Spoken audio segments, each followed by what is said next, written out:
So the pressure range, what we're looking for is where you could shrink Earth to be about 40% the current volume it is now, uh, inside of um, expanding Earth, because you have to have it expanding outwards, obviously.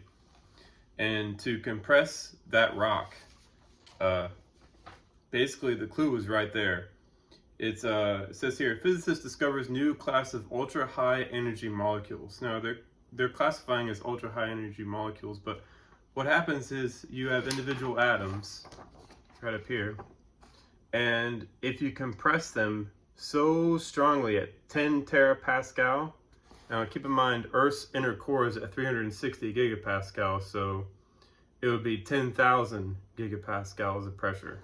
So you have two atoms right there, you compress them to enormous pressures, and then they become essentially a inner electron bonded molecule, so it shrinks considerably.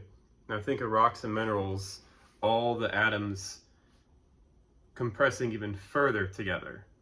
So it becomes metastable, and it just hangs out there until it can expand outwards again and decompress, as in expanding Earth. And then as that decompression happens, you see those two little white areas right there? That's where the X-rays are released. So the decoupling of those two atoms will then release X-rays. So it's sort of like a reverse mitosis. No, not reverse mitosis. It's reverse mitosis and then mitosis again. So it's kind of weird to think of it as like two cells combining to make one and then splitting apart again to make two. But this is what happens inside the Earth right there when it's forming.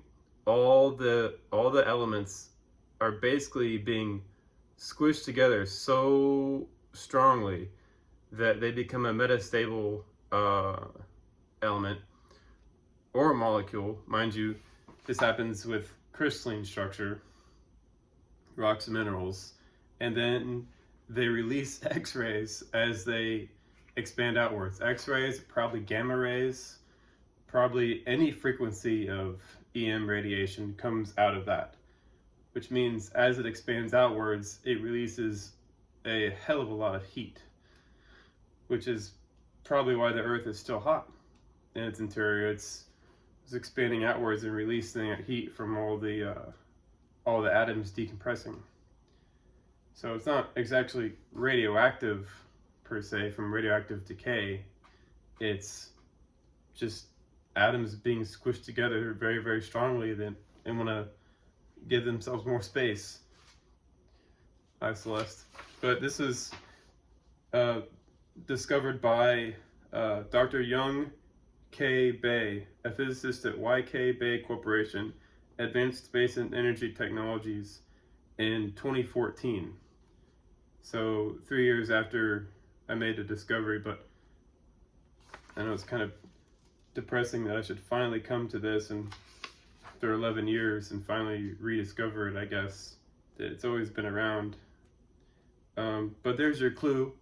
About 10 terapascal and a little bit higher is probably the amount of pressure needed to squeeze Earth down to 40% of its current volume.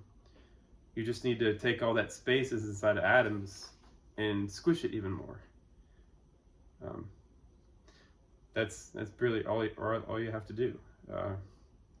And the conceptual nature of squishing solid rocks together sort of just it moves your mind to be another place to realize that rocks aren't really these solid things that we're familiar with. It's our perceptions are getting in the way of us understanding nature yet again.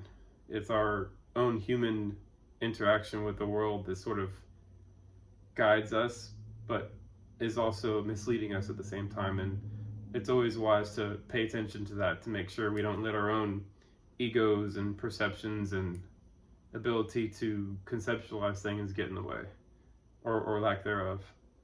All right, there you go.